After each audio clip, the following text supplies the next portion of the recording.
Лепа Брена е една од најбогатите жени на естрадната сцена денес, а во една прилика откри дека нејзината животна приказна на самиот почеток на кариерата била далеку од бајка.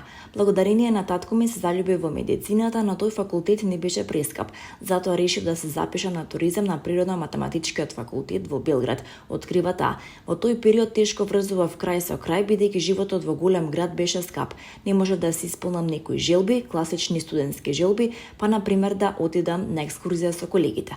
Јадав леп јогурт, а ако сакав нешто сладко, тогаш ќе додадев шеќер, рече Брена во една прилика, а потоа истакна дека во најтешкиот период се вратила во семејниот дом, бидејќи повеќе не можела да издржи сиромаштијата. Стоев на автобуската станица тажна и очајна.